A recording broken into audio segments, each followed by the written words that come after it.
السلام عليكم ورحمة الله وبركاته. إلى حضرة النبي سيدنا محمد صلى الله عليه وسلم وآله الكرام وأصحابه العظام وإلى مشايخنا والمسلمين أجمعين، خصوصا إلى والدنا وأولادنا. شيء لله الفاتحة. أعوذ بالله من الشيطان الرجيم. بسم الله الرحمن الرحيم. الحمد لله رب العالمين الرحمن الرحيم مالك يوم الدين إياك نعبد وإياك نستعين اهدنا الصراط المستقيم صراط الذين أنعمت عليهم غير المغضوب عليهم ولا الضالين.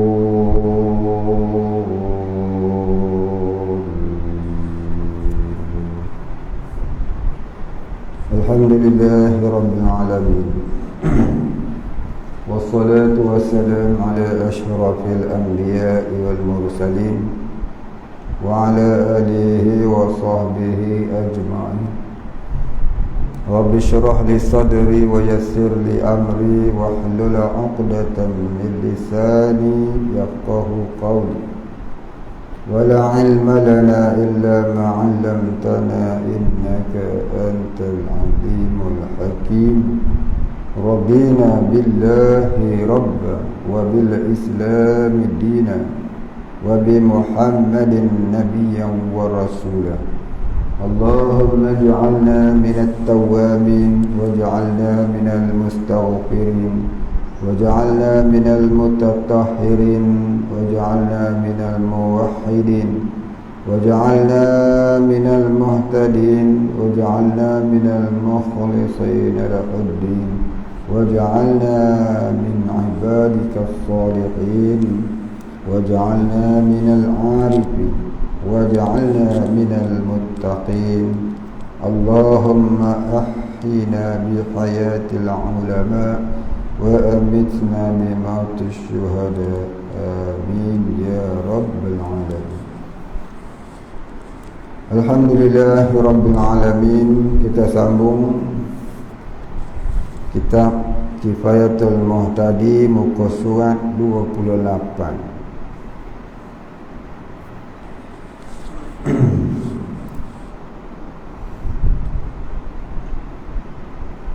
Qala musannif wal muallif rahimahullah ta'ala wa nafa'ana bihi wa bi'ulumihi wa barakatihi. Amin ya rabbal alamin. Qala musannif, atau yakni ataupun yang boleh menyebabkan jadi murtad itu juga ialah ia maki nabi atau malaikat. Maki nabi, merendahkan nabi. Maki malaikat, merendahkan martabat malaikat. Ini semua boleh menyebabkan jadi murtad. Seperti orang Arab, dia kata malaikat itu ialah anak perempuan Allah. Baik. Sama ada nabi itu nabi kita Muhammad sallallahu alaihi wasallam atau barang mana nabi yang tetap nubuahnya, yakni yang diputuskan oleh syarak akan kenabiannya. Yang tetap nubuahnya, yakni yang diputuskan oleh syarak akan kenabiannya, walaupun tak termasuk di dalam Nabi 25 seperti Nabi Samuel, Nabi Daniel, Nabi Syis. Ini semua nabi-nabi yang telah diputuskan oleh syarak akan kenabiannya. Baik. Atau ia berkata ia qawadun. Apa dia qawadun? yakni orang yang memegang di rumahnya orang yang berbuat zina. Yang ini bapa ayam. Tak kira bapa ayam, mak ayam, ibu ayam. Dia kata jika ia sembahyang, yakni atau ia berkata ia jadi qiwad, dia jadi qawadun. Ia jadi qawadun jika ia sembahyang. Dan makna qawadun itu orang yang mengambil perempuan bagi laki-laki atau laki-laki bagi perempuan supaya memperbuatkan zina. Ya. Qawadun ni ada dua makna. Satu maknanya bapa ayam punya juga. Ya. Ataupun orang yang kesamaran jantina, nak sama-sama sejenis. Maka surah ini pun tak dapat tiada daripada disyaratkan pada kufurnya itu dengan qasad meringan-ringankan sembahyang atau mensenda-sendakan dia. Titik. Zaman dah ni orang panggil apa? LGBT. Maka jika tiada ia qasadkan suatu, nescaya tiada kufur ia. Maknanya orang yang memperhalalkan ataupun orang yang merendah-rendahkan, meremeh-remehkan solat. Maka jika tiada ia qasadkan suatu, nescaya tiada kufur ia.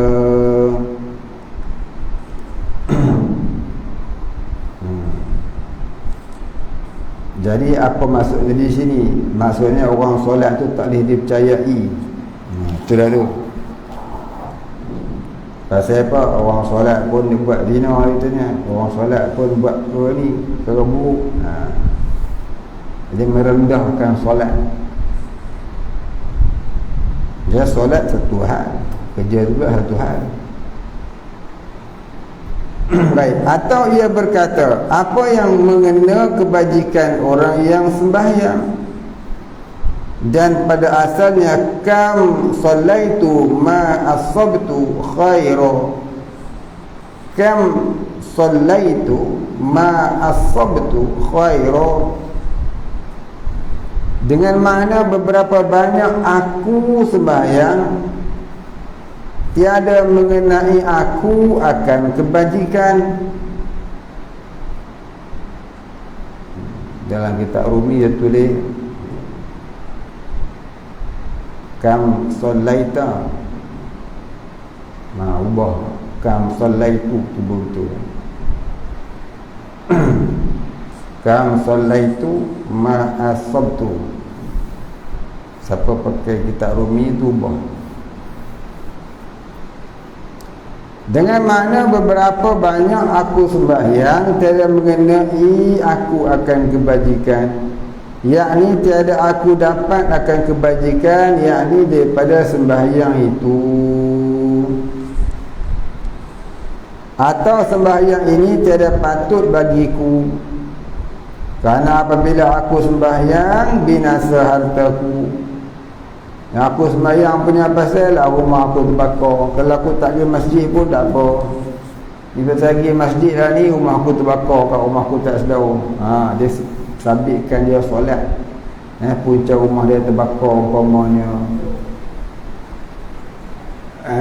Maka jadilah dia tu meremehkan solat, merendahkan solat, jadi murtad dia, wal iyazu billah min zalik.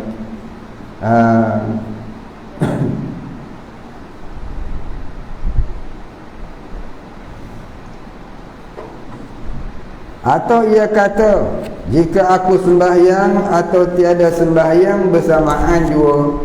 Sembahyang ke tak sembahyang, rupa ya aku banyak tu juga. Aku sembahyang pun Tuhan bukan nak terima doa aku, itu salah sembahyang. Lagu tu. Ni ramai orang merendahkan sembahyang. Dia tak solat baru berdosa. Tapi bila dia meremeh dan mensendakan solat tu jadi murtad. Dengan qasad mensenda-sendakan, mensenda-sendakan solat, mempermainkan solat. Solat ni termasuk mempermainkan solat ialah berlakon solat. Tu berlakon solat. Tu orang berlakon filem. Orang berlakon filem solat. Allahu Akbar, satu bagi salam habis. Berlakon solat tu haram, melainkan untuk belajar.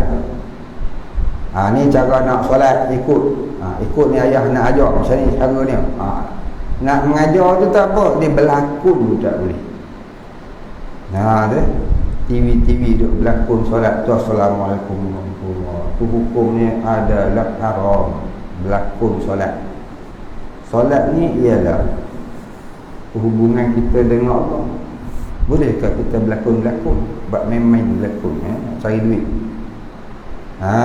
Kona-kona tu cerita warak dah tu. Padahal tu mempersendakan agama, mempersendakan solat. Ni mintalah orang-orang yang buat kerja agama kat Jabatan Mufti, Jabatan Perdana Menteri, tolong ambil tindakan. Ambil tindakan lah, buat satu undang-undang.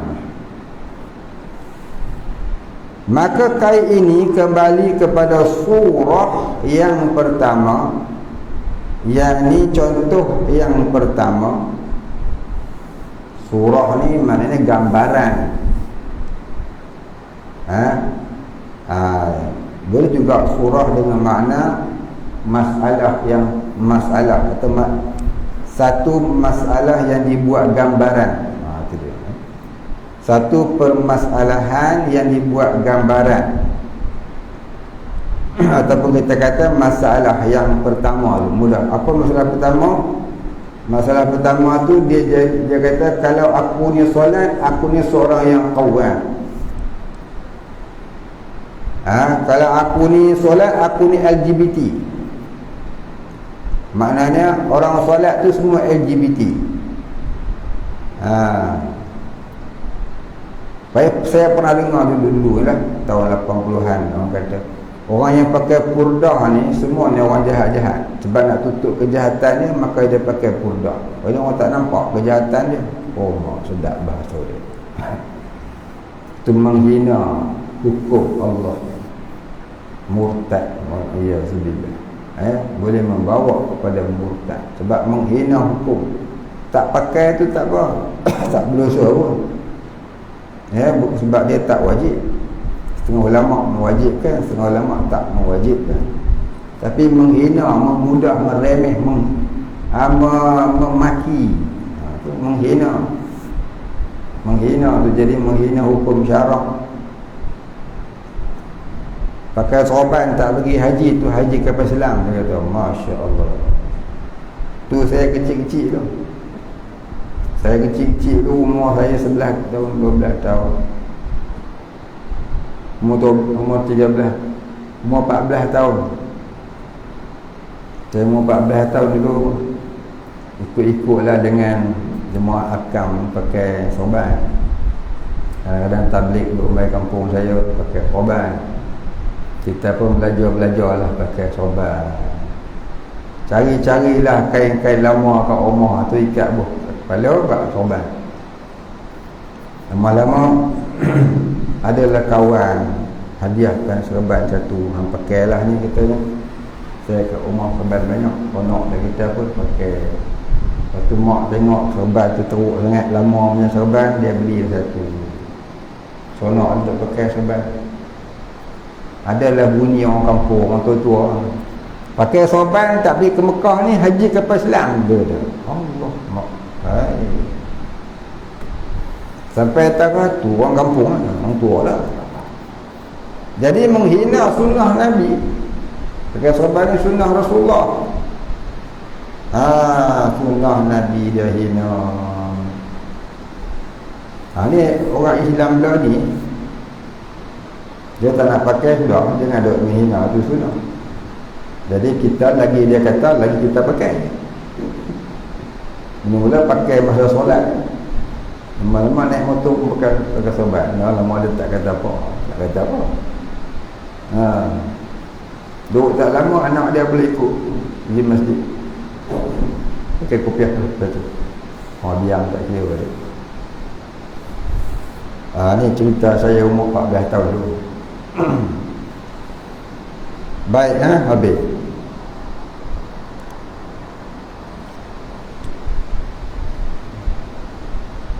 Atau menghalalkan meninggalkan dia. Jadi menghalalkan meninggalkan solat. Sekala apa salahnya? Hari-hari dah solat dah, sekala tinggal tak apa kot. Itu menghalalkan tu. Yang kau ni hari-hari dah solat, sekala tinggal pun tak apa. Nanti tobat lah. Itu menghalalkan tu. Dan kait ini kembali kepada khurah, yakni bentuk yang keempat ni, bentuk contoh yang keempat. Yang pada syarak, yang pada huraian, iaitu jika aku sembahyang atau tiada, kerana tersebut pada asal segala surah itu, yang ni bentuk gambaran, bentuk contoh itu. Dia bagi itu contoh, ini kiaskanlah dengan yang lain. Apa jugalah yang menghinakan solat, yang merendahkan solat, yang menghalalkan meninggalkannya, yang mempermainkan solat, semuanya itu membawa kepada murtad atau sempena jahat dengan dia. Yakni siapa yang solat tu sebenarnya melindungi kejahatan. Dia tu kaki zina, nak tunjuk baik dia solat. Siapa solat ni LGBT belaka. Siapa solat ni kaki perempuan belaka. Itu yang dia buat contoh belakang tadi. Dan kait ini kembali kepada surah yang ketiga, iaitu katanya ini tiada patut serta barang yang ditambahkan pada syarak ni, pada huraian, kerana pada asalnya ditambahkan yang tersebut itu. Atau berkata bagi orang Muslim, aku seteru kamu dan seteru Nabi kamu. Atau dikata habis dah tadi itu, bab solat tadi itu. Jadi maknanya, kesimpulan dia, apa sahaja perkataan yang menghinakan solat, yang menjatuhkan martabat solat, ya, sama ada menghalalkannya, menghalalkan meninggalkannya, menghinanya, menyamakan orang yang solat tu macam orang yang berzina, ya, apa jugalah yang membawa kepada mafhum merendahkan hukum solat, itu boleh membawa kepada kufur. Solat ke tak solat tak tentu syurga neraka. Itu pun termasuklah boleh membawa kepada kufur, sebab mengeluarkan kalam hakikat kepada kalam syariat. Memanglah tak solat ke tak tentu lagi syurga neraka. Tapi kita cakap lagu tu seolah menolak syariat. Menolak syariat. Syariat kata siapa solat masuk syurga. Dia pandai-pandai pula kata tak tentu lagi syurga neraka. Ini bermakna dia mengeluarkan kalam hakikat kepada syariat. Itu boleh membawa kepada kafir zindik wal ayazubillah. Ini lebih teruk pada kafir zindik ni, sebab mempersendakan agama. Baik, habis. Jadi tanda dulu di situ. Atau berkata bagi orang Muslim, aku seteru kamu. Ni dah masuk bab lain lah. Tanda situ dulu. Atau berkata bagi orang Muslim, aku seteru kamu. Itu dah masuk bab lain. Kita nak baca soalan Ustaz. Soalan semalam tak habis.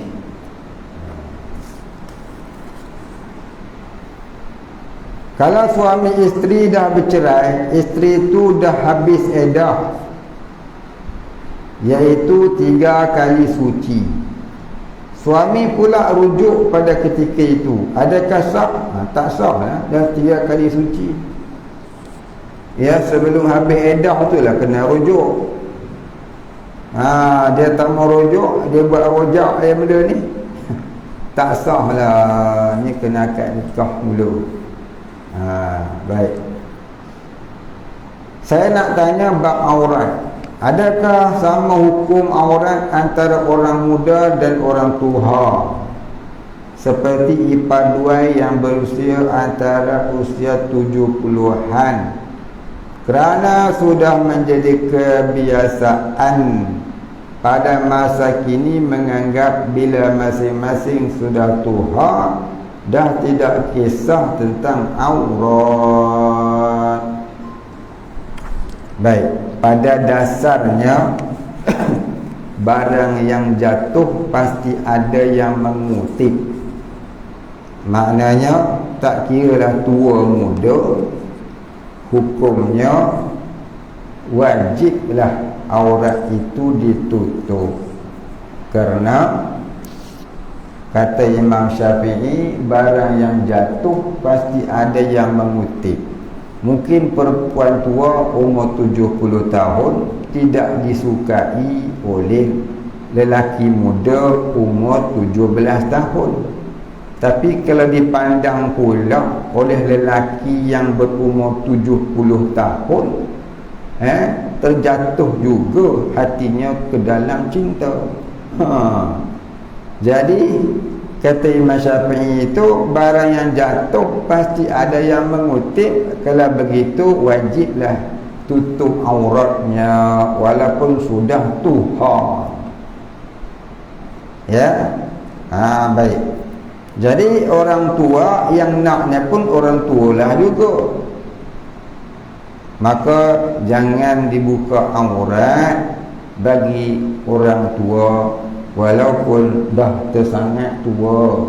Kalau duduk dengan orang tua juga,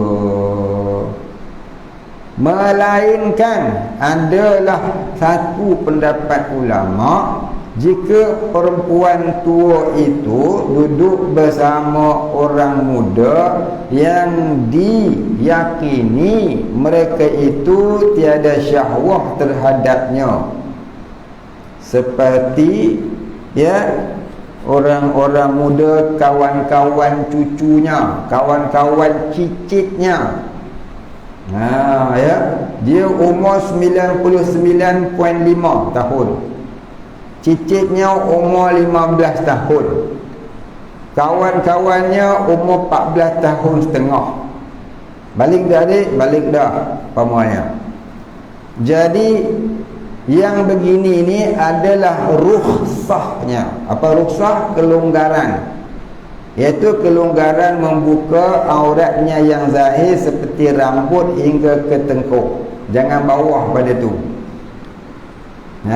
Dia menampakkan sedikit kakinya. Kalau anak dara tu kena pakai stocking, dia tu tak apalah, tak payah pakai stocking. Pasal apa? Kuku pun dah warna macam, yalah, kuku kita tu ni kan. Dah krepot-krepot dah. Muda-muda kan macam-macam warna. Ada kuku dia, ada warna purple ada warna pink, pong, semuanya ada kan. Jadi lihat pada keadaan tu. Ada nas dia tu, lihat kepada nas. Bukan lihat pada keadaan, lihat kepada nas dia. Baik. Maka nak ambil jalan yang selamat, tutuplah juga aurat itu walaupun di hadapan anak-anak muda. Kerana pernah berlaku orang perempuan tua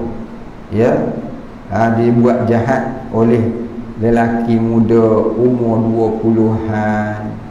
Dan pernah juga kita dengar cerita satu orang lelaki umur 37 mengahwani perempuan umur 77. Ya, masuk surat khabar pun. Jadi kalau lagu itu molek sungguh, kata Imam Syafi'i tadi, barang yang jatuh pasti ada yang mengutip, maka tutuplah aurat. Walaupun ada kata ulama yang merukhsahkannya. Baik, kita hari ini tak ada tutup muka, tutup kepala. Ya, habis stocking semua pakai, lengan dia pula dia sing-sing sampai ke siku. Tu dia dia buka aurat di situ pula. Tu cukup banyak. Ya, jaga kedai, jaga klinik, jaga apa entah lagi. Elok dia tutup aurat, dia buka pula. Tapi bukan orang Malaysia, ni orang Jempat Jain, ni orang England sana lah. Orang Malaysia tutup aurat belaka. Kalau ada juga tu, I'm sorry. Baik, kalau isteri jenis yang sering mudi, dia boleh cakap orang putih juga, kadang tidak memaniskan dengan suami. Macam mana ya? Tapi sekejap saja, lepas tu biasa okey katanya. Berdosa ke kalau selalu ulang-ulang macam tu? Kau nak boleh tak cium syurga, buatlah selalu. Nak lupa dia kan?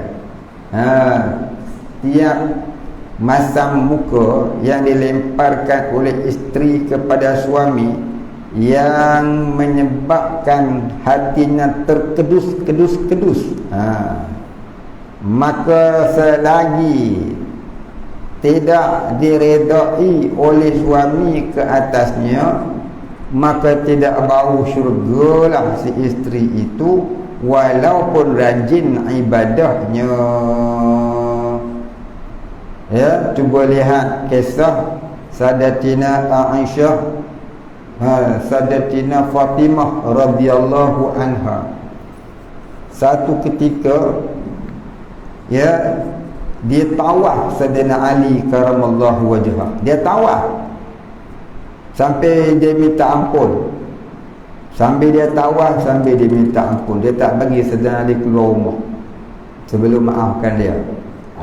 Padahal bukan dia ada salah apa, dia terasa dia buat salah kat Sayyidina Ali. Maka dia tawaf sampai Sayyidina Ali tergelak. Pelik tengok bini aku ni, jadi lagu ni dia kata. Habis yang kamu dia tawaf aku ni kenapa? Dia kata, abang tak maafkan saya, abang jangan keluar. Nanti saya takut saya mati dalam murka Allah. Itu cara dia. Pasal apa? Kalau lelaki, syurganya di bawah tapak kaki ibu. Isteri pula syurganya di bawah tapak kaki suami. Sekali kamu masam muka dengan dia, dia memanglah tak marah.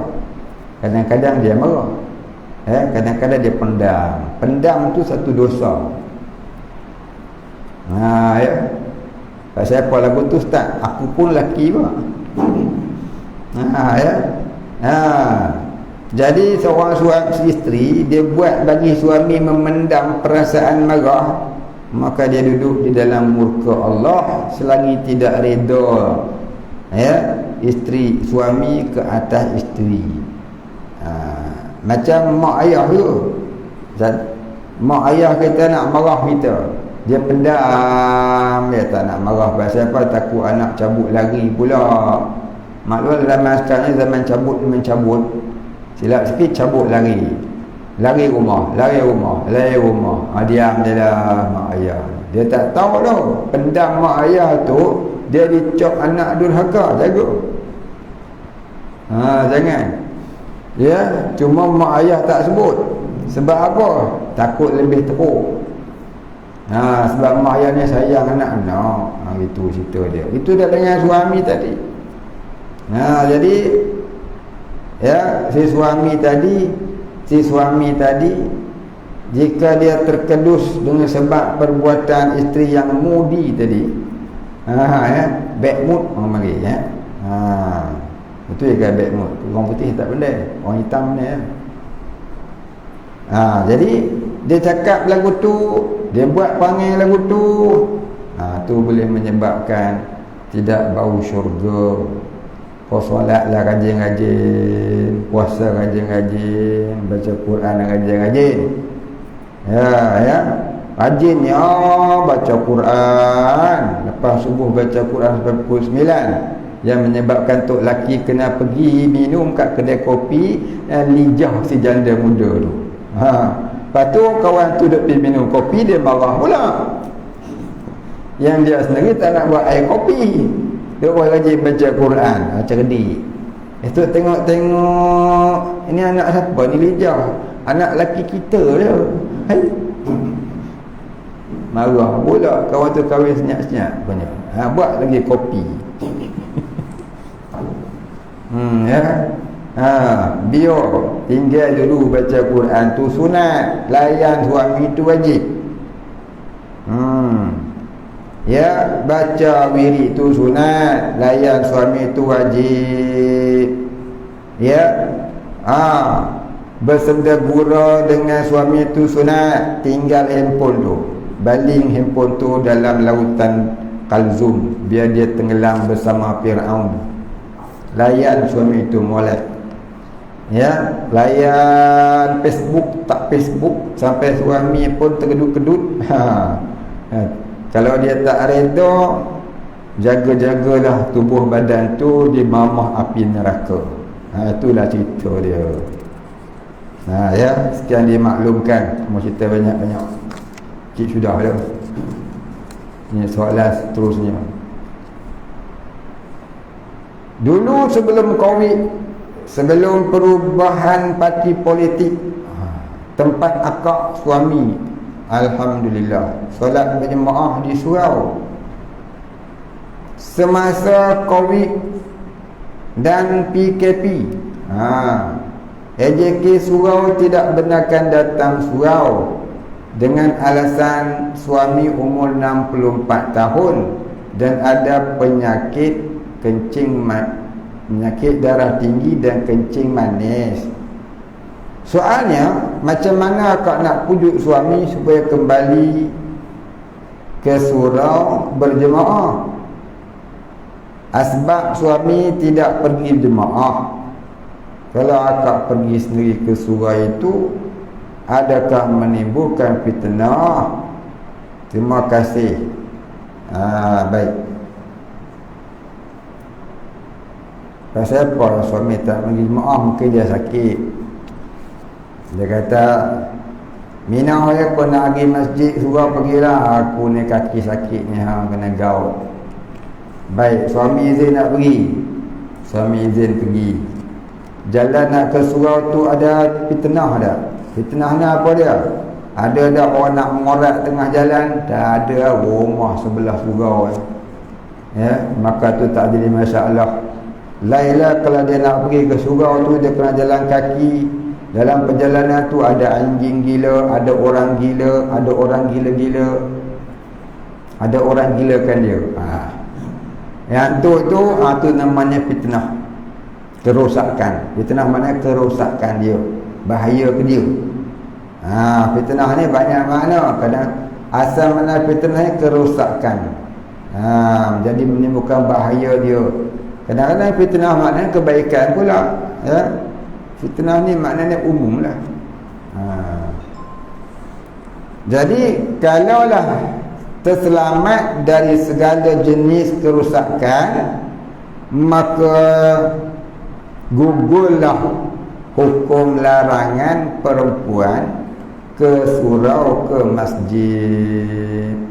Jadi asal makna tak boleh orang perempuan pergi masjid surau ni bila ada fitnah. Kalau tak ada fitnah, tak ada fitnah tu silakanlah. Ya, kalau kita tengok di Kelantan, Terengganu, subuh-subuh perempuan penuh. Jemaah kan. Semua ramai dengan orang lelaki-lelaki. Hak dia mari seorang pun ada. Pasal apa? Aman dari fitnah. Tidak aman dari fitnah, maka tidak ada masalah lah dia nak pergi surau. Ya. Baik.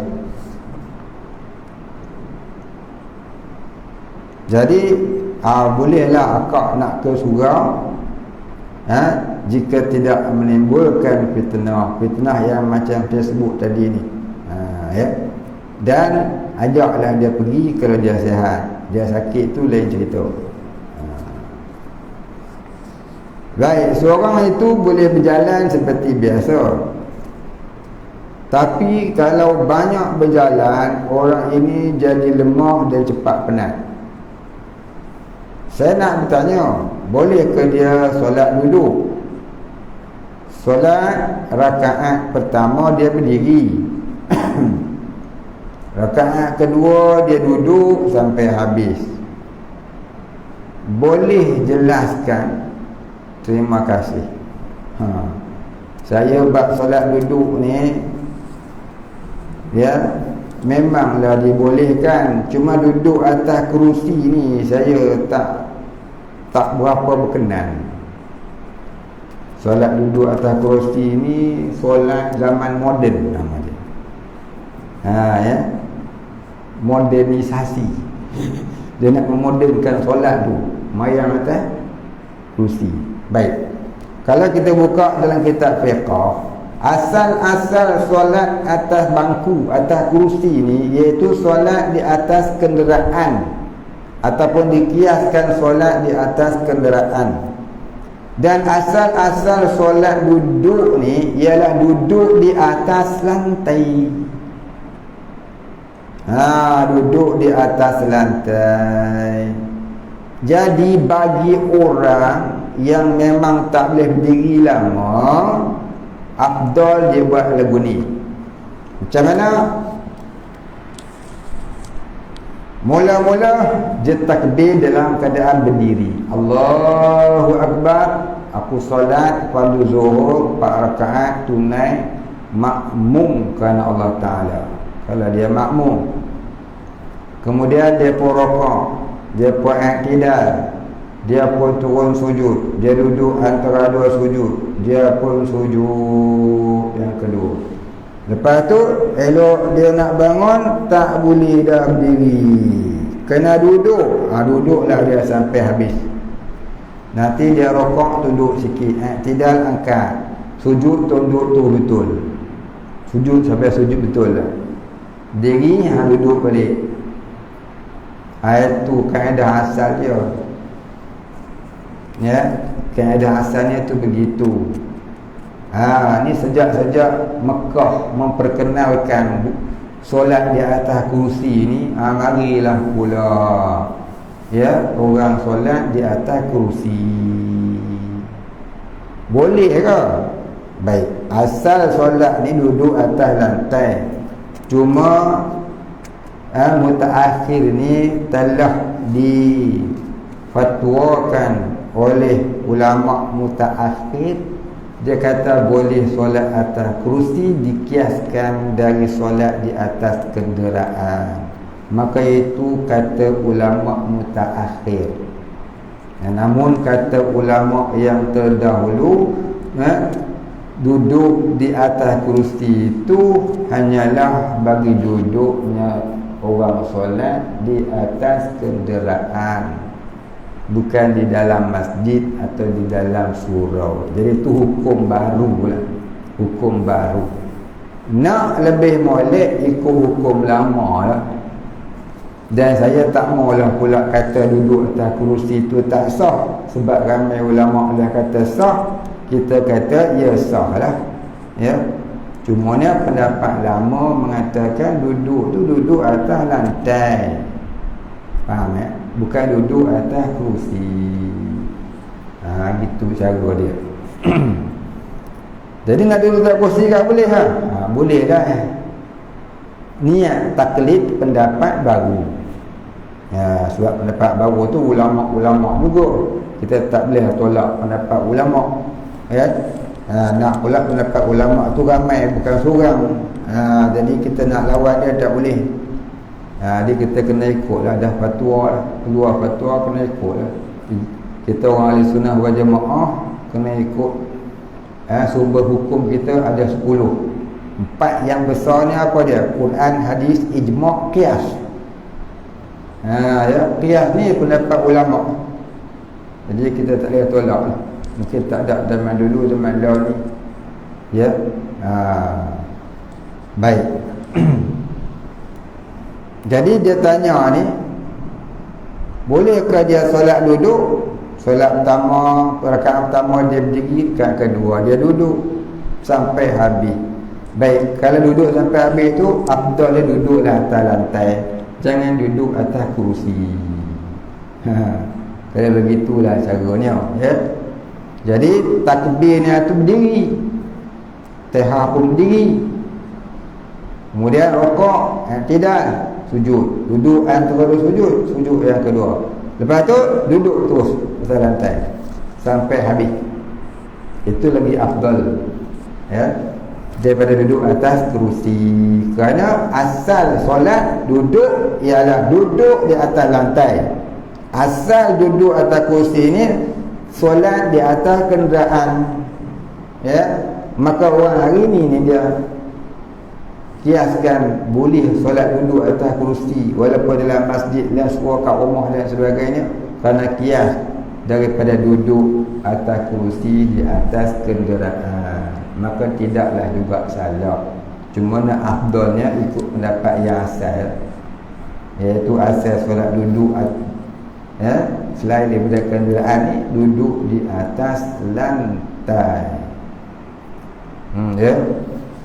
Dia nak lawan pun tak boleh lah. Tak boleh lah lawan pendapat ulama kan.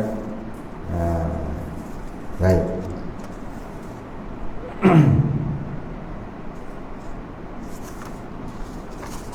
Baik, habis. Dulu Tok Guru saya pun ada solat duduk atas kursi.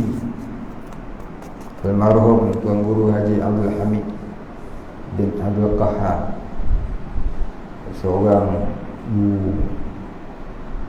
di Pahang. Ini anak buat Tok Penali. Satu ketika dia demam, uzur teruk, dia solat atas kursi, ya, dia solat atas. Itu tahun 80-an. Dia solat atas kursi, dia dah lama dah, bukanlah baru buat. Jangan kita kata tak sah lah. Jadi orang yang duduk atas kursi ni bagi orang yang tak boleh duduk atas lantai.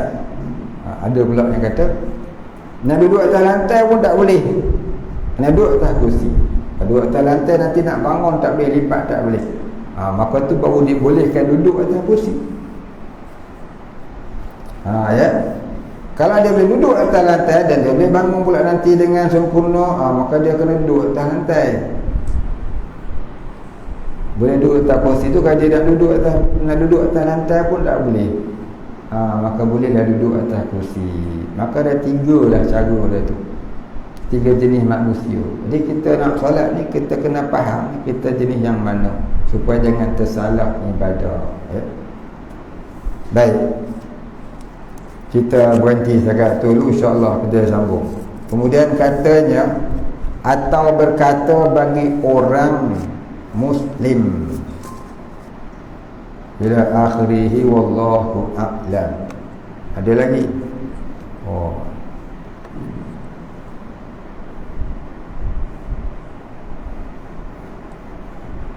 Apa hikmah Allah mengangkat darjah suami begitu tinggi, iaitu ganjaran syurga jika dia redha akan isterinya?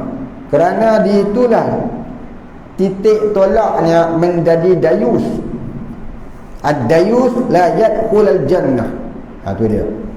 Suami ni Allah Ta'ala perintah dalam Quran, ya ayyuhallazina amanu qu anfusakum wa ahlikum nara. Wahai orang-orang yang beriman, cuba tengok kalimah muzakkar ke muannas? Muzakkar bukan, itu lelaki. Dia tak jaga anak bini dia tu jadi dayus tak bau syurga. Ni masalah dia. Bukan hanya balik makan nasi bini masak, bukan yang tu saja. Dia kena jaga bini dia, anak dia, supaya patuh perintah Allah. Kalau tidak, berapa orang anak dia? 10 orang. 10 orang tu kalilah duduk atas kepala dia semua. Kalau semua tu 10 dosa, kali 10, 100 duduk atas kepala dia. 10 duduk seorang satu atas kepala anak dia, bini lagi 110. Nampak? Bukan hanya cari duit untuk bagi dia orang makan minum, yang duduk di atas kepala dia, tapi dosa tu ya duduk atas kepala dia. Jadi dia atur kepala. Jadi kalau bini taat pun dia dapat pahala, bini dosa pun dia dapat dosa. Bini taat Allah pun dia dapat pahala, bini buat dosa pun dia dapat dosa. Itulah besarnya lelaki. Ya, dia boleh dapat pahala besar, dia boleh dapat dosa besar. Dia boleh masuk syurga dulu sebelum anak isterinya, dia juga boleh masuk neraka dulu sebelum anak dan isterinya. Sebab dia kepala. Itulah hikmah dia. Ya, suami itu ya bukanlah darjahnya tinggi. Ya. Bukanlah maqam iman dia tinggi, tapi maknanya tugas dia tu besar. Tu asal dia. Asal tugas dia tu besar. Ibaratnya Perdana Menteri dengan YB, mana besar? Dia YB lagi, Perdana Menteri lagi. Yang dia ukur kampung kita ni YB ya, mana besar? YB jaga kawasan, PM jaga negara. Mana lebih besar? Itulah ibarat dia. Baik, jika suami dah meninggal, macam mana ya ustaz? Jika dulu pernah masam muka dengan suami, gaduh tak sempat minta maaf, aduh baik. Siapa suruh tak minta maaf? Dan dia kena COVID baru kau nak sedih walafilu. Syurga ibu tunggal selepas suami meninggal pada siapa ya ustaz?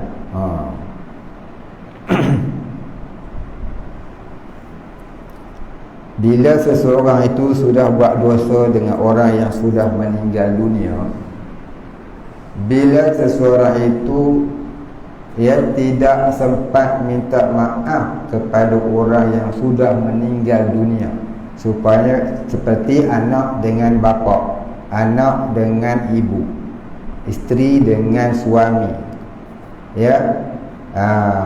lagi apa lagi, murid dengan guru, pekerja dengan tauqi, orang bawahan dengan orang atasan, ataupun sebaliknya. Maka cara nak minta maafnya ialah yang pertama, jika dosanya secara peribadi seperti bergaduh, seperti bermasam muka, seperti mengumpat, seperti menipu, tapi tak membabitkan harta bendanya, cuma maruah dirinya semata-mata atas dasar peribadi, macam mengumpat, masam muka tak nak baik-baik, maka tiba-tiba dia meninggal, terasa pula lah menyesal. Pasal apa tak sempat nak minta maaf? Adakah aku solat, puasa, ibadah diterima Tuhan sebab aku tak minta maaf dengan suami, sebab aku tak minta maaf dengan mak ayah, sebab aku tak minta maaf dengan guru-guru. Dengan guru-guru ni macam mak ayah juga, kau dengar dia buat main, tak reda mereka tidak masuk syurga. Dalam Quran surah Baqarah ada sebut, cari sendiri. Jadi tuan-tuan dirahmati Allah, tiba-tiba mereka tu mati, kita tak sempat nak minta maaf sebab kita buat salah. Habis tu nak buat lagu mana? Baik, caranya terus minta ampun dengan Allah. Gini contohnya. Contohnya gini. Contoh nak minta ampun dengan Allah Ta'ala kepada orang yang kita telah buat salah tadi. Contohnya, ya Allah, ya Tuhan, aku telah bersalah dengan suami kerana aku telah mengumpatnya, aku telah berlaku masam muka dengannya, aku telah buat itu, buat ini, buat itu, buat ini, sampai dia mati COVID-19 mati.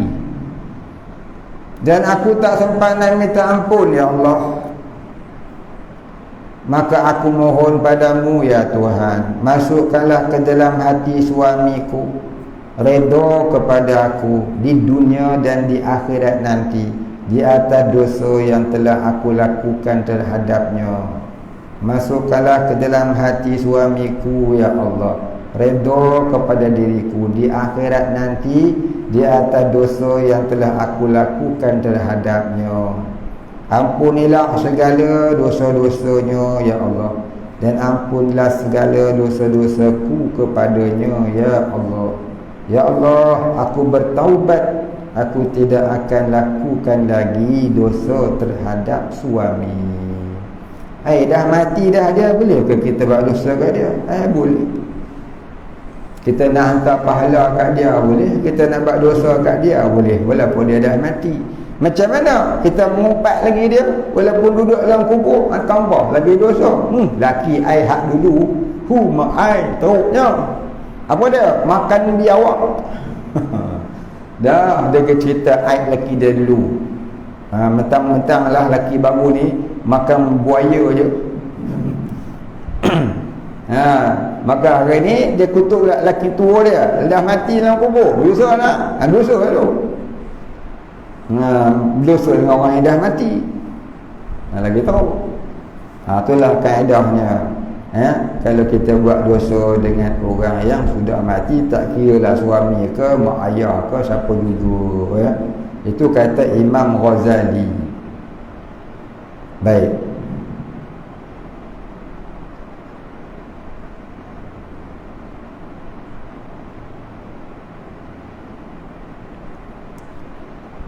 Ada orang cakap yang Jibril alaihissalam ni kan besar.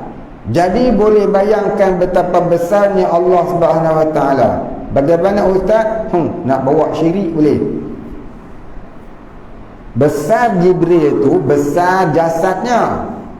Besar Allah Ta'ala bukan berjasad, bukan bertubuh. Jangan jadi macam Wahabi. Wahabi dia kata Allahu Akbar, Allah Maha Besar. Apa yang besar?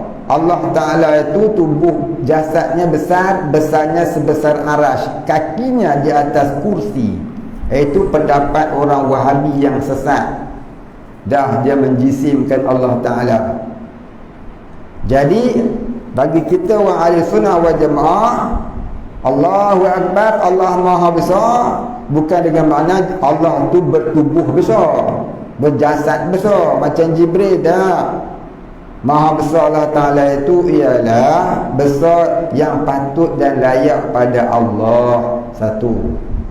Yang kedua, besar tu ialah dengan makna pemerintahan Allah Ta'ala tidak ada had dan sekatan.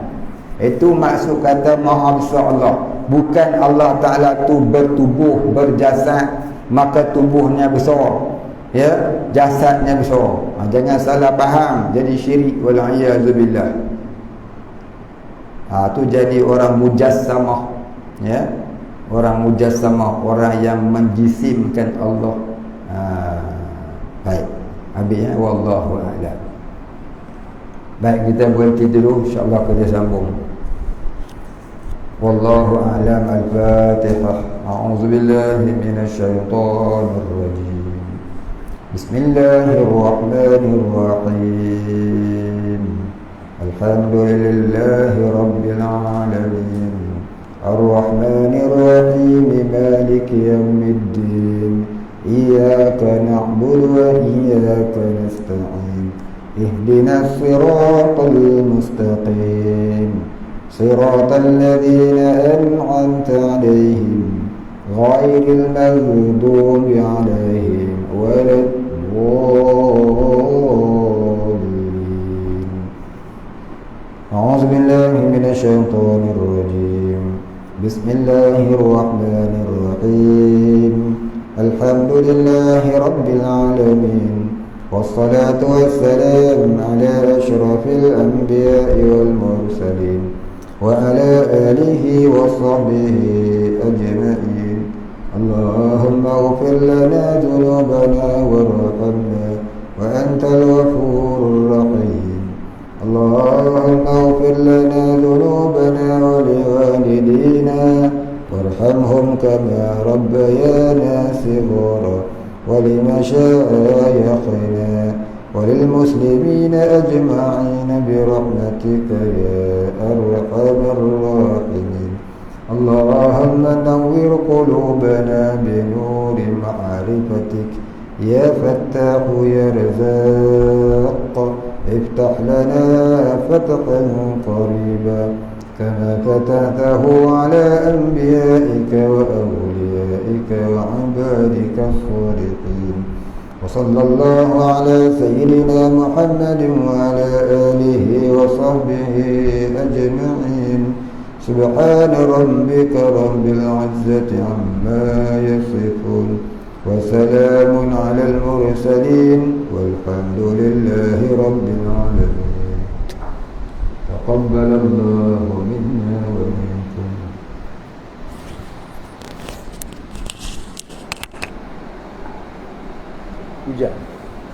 Hujan.